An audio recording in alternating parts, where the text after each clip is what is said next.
A Bola Não Para está de volta para você, segundo bloco. Eu estou com o Rodrigo Maia, vice-presidente da Federação Internacional de Krav Maga. Estamos falando de Krav Maga. Já tiveram algumas dúvidas no primeiro bloco e a gente é jornalista, vai perguntando, fica curioso para saber. Você que está assistindo aqui no canal de São Paulo, através do canal 26 Fibra, no site do canal de São Paulo, canal sp.com.br e no meu canal no YouTube, se inscreva lá no canal do Fred Júnior. Se inscreva, seja bem-vindo para acompanhar o A Bola Não Para toda semana, uma entrevista inédita falando de esporte para você. Rodrigo, a gente está falando do Krav Maga para entender um pouco como que é essa técnica israelense de defesa pessoal, e a gente fazendo algumas perguntas, sempre para conhecer, sempre bom. Você falou da parte física, o treinamento físico. Aí o treinamento físico consiste em quê?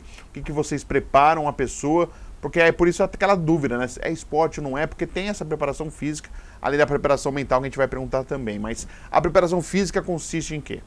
As aulas de Krav Maga, da Federação Internacional de Krav Maga, elas começam com aquecimento. Tá. Esse aquecimento tem basicamente dois objetivos. O primeiro é te preparar para a parte técnica, para diminuir, para você evitar lesões, então vai aquecer sua musculatura, vai alongar e tudo mais. E vai trazer esse preparo físico, então exercícios aeróbios, exercícios de força, como abdominal, flexão, mas tudo isso respeitando o limite de cada pessoa. O Krav Maga, ele, como eu comentei antes, ele foi criado para qualquer pessoa poder se defender. Tá. Então não importa, eu tenho alunos que têm problemas de saúde, problemas de coluna, e eles conseguem treinar apesar disso. Eu tenho pessoas que são totalmente sedentárias como eu era quando eu comecei a treinar. Sim. E gradualmente, cada um no seu ritmo, respeitando a evolução de cada pessoa, eles vão evoluir também nessa parte física. E o Krav Maga dá o condicionamento físico também? Pode se utilizar, se quiser entrar em forma, algo assim ou não?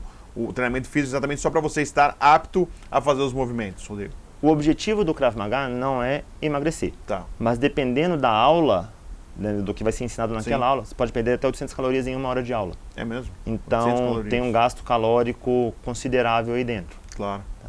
Então até não é para isso, mas pode ajudar nisso. É uma consequência positiva, digamos assim. Ou até assim, o que vocês ensinam e passam pode fazer com que a pessoa tenha vontade de praticar exercício, fazer outra atividade muito, física. Tem pessoas que procuram totalmente sedentárias e acabam gostando e vão procurar outras atividades como correr, que desenvolvem o gosto pela corrida.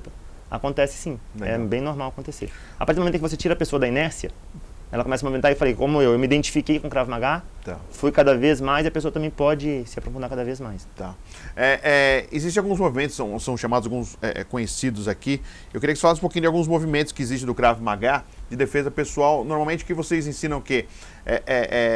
Na rua, se estiver de em pé, no carro, quando se tiver algum tentativa de assalto, algo assim, ou tudo é contemplado? Vocês pensam em todas as situações que podem ocorrer de uma utilização de defesa pessoal, Rodrigo? Todas as situações. Você vai ter resposta contra ataques de mão, de perna, um ou múltiplos agressores, armados, desarmados, em locais confinados, como dentro de um carro, mesmo também que, infelizmente, até com a quarentena, com a pandemia, cresceu muito o caso de violência doméstica, então a pessoa se defender dentro de casa também.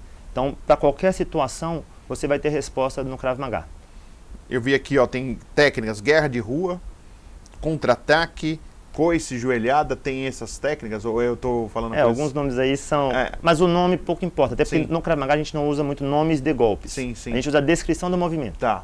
Então, mas se você for pensar no contexto em que o Krav Maga foi criado, então, quem criou, como eu falei antes, Emil Lichtenfeld.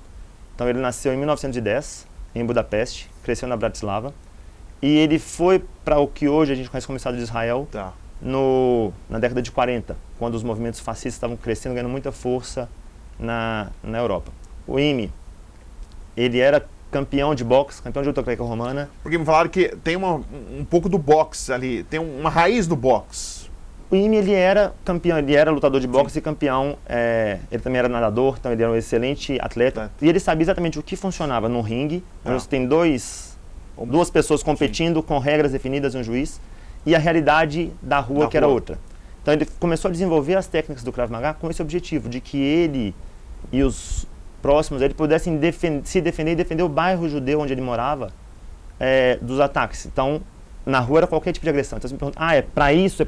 É para tudo. Para tudo. Inclusive, quando ele chegou em Israel, que hoje a gente conhece como Israel, havia um grupo organizado Haganá, que era organizado para se defender dos bárbaros locais, também lutando pela independência do Estado de Israel. Já conhecia o IME desses episódios na Europa, e o colocaram para ensinar as técnicas dele para esse grupo. Então, acaba que o Krav Maga está muito ligado também à história, à independência de Israel. E, como eu falei, você estava preparado para qualquer tipo de agressão. E eles tinham que se defender usando basicamente o corpo deles ou o que tivesse ao alcance deles. Tem um pouco de arte marcial também, o Krav Maga, ou não, Rodrigo? O que diferencia um pouco, assim, quando a gente fala de defesa pessoal, de arte marcial, é a sua postura inicial. Você falou, é defesa. Então, a ideia é que eu não vou ter a iniciativa do ataque. O que isso quer dizer? Se você está aí, eu estou aqui, está tudo bem. Eu não vou fazer nada, não vou ter como dois artistas marciais que numa competição, um tem o objetivo de atacar o outro, de marcar pontos, de nocautear. Sim. Então, assim, se você está aí, eu estou aqui, está tudo bem. Se a situação muda, eu tenho recursos para poder me defender e sair daqui da forma mais rápida possível. Tá. Por exemplo, vamos a situações práticas, vai um exemplo aqui. Eu, por exemplo, sou faixa preta de jiu-jitsu, por exemplo, e vou lá, a gente começa a discutir, eu vou lá e te ataco. Você tem condições por exemplo, um faixa preta de fazer a defesa e evitar um ataque de um cara que é, por exemplo, um faixa preta de uma arte marcial, por exemplo? Sim, sim.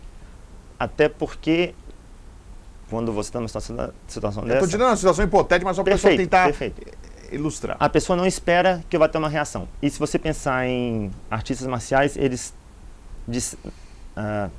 cuidado com a palavra, mas eles estão limitados às técnicas que eles conhecem. Eles conhecem um determinado número e as regras que eles estão habituados a fazer. Tá. Então ele não espera que eu vá reagir de uma outra forma.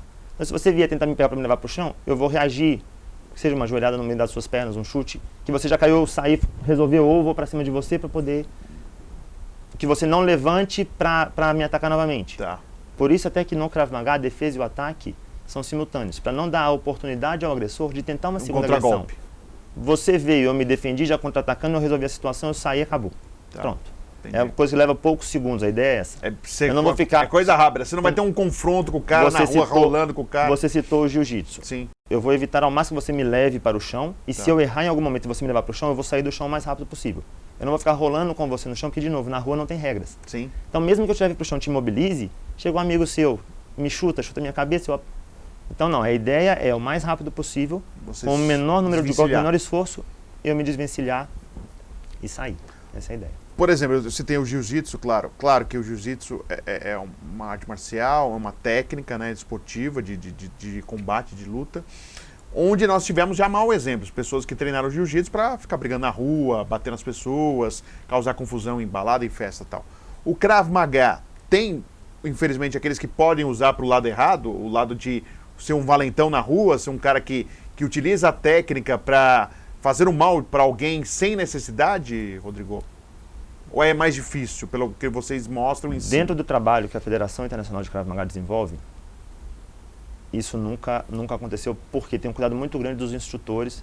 E, como eu falei antes, geralmente quem procura o Krav Maga não quer aprender a lutar. Quer se defender. Quer aprender a se defender. Então a postura é diferente. Se você vai num tatame, numa academia você licenciada... Você tem que ter um espírito mais agressivo. E quando você chega numa academia licenciada, você já percebe que o ambiente é outro. Você tem muitas mulheres, cerca de 30% do nosso público é feminino, que você fala em um ambiente, em mundo de lutas, é um percentual alto, então mais ou menos 30% é feminino. Você tem muitas famílias, pai que trabalha com a criança, que não só é atividade física, vai aprender a se defender, mas também acaba sendo um momento que o pai tem com o filho, algo em comum que os dois, um laço maior que eles vão desenvolver ali dentro. Tá? Através dos treinos da Federação Internacional de Krav Maga, o aluno ele aprende a se defender, ele supera o medo da violência e o medo do bullying, ele recupera a autoestima dele, ele recupera a autoconfiança e ele anda mais seguro na rua. Então, assim, tudo isso, então, geralmente quem procura não quer aprender a brigar, ele quer se defender. Ele quer, como eu falei, igual o seguro do carro, pagar e nunca usar. Então, isso eu vou quietinho na dele, se vier, ele tem como... Que é a diferença, que é o que caracteriza, de certa forma, também como defesa pessoal. Eu estou aqui, eu não vou ter iniciativa ali de... Tá. Eu não vou querer demonstrar, eu sei agora me defender e tal, eu sei... Quanto mais você treina, menos necessidade você tem de mostrar. Primeiro, menos chance de usar porque você está mais atento. A sua postura é outra.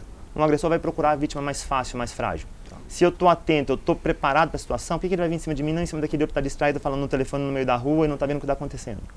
Além disso, eu não preciso mostrar para ninguém o que eu sei. Quanto mais eu treino, menos necessidade eu tenho. Quanto mais discreto você for, melhor para você não virar um alvo ou algo assim. Também. Legal. Você falou de mulheres, né? O público feminino 30%. As mulheres quando procuram para fazer o Krav Maga, é a defesa pessoal do seu dia a dia na rua para evitar um assalto, algo assim? Ou a maioria é em virtude da violência doméstica que vem crescendo os números aqui no Brasil? Você tem de tudo. Tá. Você tem a mulher que procura porque já foi vítima de violência, Tá. seja na rua, seja em casa, que infelizmente são números, a gente falou como a pandemia crescendo ainda mais. Então procurou porque já sofreu, ou porque tem medo de que vai sofrer também, ou às vezes também pelo aspecto da atividade física, aliando a atividade com o aprender a se defender. Às vezes é porque tem medo, às vezes está passando por alguma situação e o médico indica o Krav Maga. Eu tenho vários alunos que vieram a mim, indicados pelo próprio médico, para ajudar a diminuir estresse, para curar alguma depressão, também nesse aspecto. Virar uma parte de uma terapia. Uma terapia, de certa forma. Pô, que legal, bacana. Crianças, você falou de bullying. É para exatamente isso, aquela criança que tem o maior, o mais o malvado da classe lá, ou de uma classe que é mais velha, que fica lá batendo na criança, que a criança sofre. Serve para isso também? Ou o bullying para dar uma confiança, para não se importar às vezes com alguma provocação, algo assim? De que maneira que vocês utilizam para a criança? A criança, quando ela começa a praticar o Krav Maga, se ela veio por conta do bullying, ela começa a se sentir tão mais confiante e começa a se impor. Isso já diminui de forma geral o bullying. Ela não tem nem que de fato reagir, porque a postura dela muda. Tá. Os pais muitas vezes procuram porque já levaram os filhos a psicoterapeutas e tiveram vários laudos, e no Krav Maga, até como eu falei, o médico indica inclusive, e ele começa a desenvolver, inclusive melhorando as notas na escola também. Às vezes ele vai mal na escola, não porque ele não é bom naquela matéria, mas porque ele sofre tanto na escola e tem aquele medo, ele não quer ir para a escola, ele não quer estudar porque associa com a escola. Ele começa a se desenvolver no Krav Maga, começa a se sentir mais confiante, a escola passa a ser algo mais prazeroso porque ele não tem mais o medo do bullying, o medo de acontecer alguma coisa, e acaba se desenvolvendo também nas notas. Legal. Isso acontece. E para fechar, assim, de um aluno seu, alguma história que ele teve que utilizar o Krav Maga, você lembra alguma história assim, que ele teve que utilizar e foi com sucesso? Ele vem e conta pro professor, hoje aconteceu isso, tive que fazer tal coisa? Tem diversas, desde criança que eu fiquei sabendo até através do pai, que ela não quis contar porque, como eu falei, a pessoa não quer usar o Krav Maga, ela usa se precisar. Tá. Mas criança, o menino matando, puxando, rodando, ele fez um movimento simples de soltura de mão, se afastou, e o menino veio, nossa, mas o que você fez? Como? Porque ele não imagina que alguém tão menor seja capaz de se defender. Tá. E até pessoas que já se defenderam, mesmo com pouco tempo de treino, e ver alguém com uma faca e ele deu um chute, porque a perna é mais longa, então ele não tinha o que fazer, ele estava sendo atacado, não era uma ameaça. Então ele não tinha a opção do momento e se defendeu e voltou para conta. Cara, chegou na academia com o filho no colo, eu estou aqui hoje graças ao Krav Maga, graças ao que eu aprendi. Como eu falei, a pessoa aprende a se defender, ela supera o medo, violência, bullying, ela fica mais confiante, tudo isso faz com que ela ande mais seguro na rua. Que legal. Rodrigo, prazer conversar com você. Acho que é bacana a gente apresentar um pouquinho o Krav Maga, que vem crescendo mesmo o número de adeptos. Boa sorte, sucesso para você nas aulas, no desempenho aí do Krav Maga. Espero que cada vez mais as pessoas possam se defender aí, que a gente sabe que a violência é algo constante, infelizmente, na nossa sociedade. Obrigado pela abertura, Fred, pela oportunidade. Convido você e a todo mundo que está assistindo a acessar o nosso site, que é kravmaga.org.br. Veja a lista de academias, entre em contato com a nossa central de atendimento, faça uma aula de experiência gratuitamente para ver que esse processo de mudança pelo qual eu passei e tantos alunos passam, já são quase 22 anos transformando vidas, e você pode ter isso para você também. Legal. Agradecendo o Rodrigo Maia participando aqui do programa A Bola Não Para, que volta semana que vem, sempre com uma entrevista inédita para você. Até lá!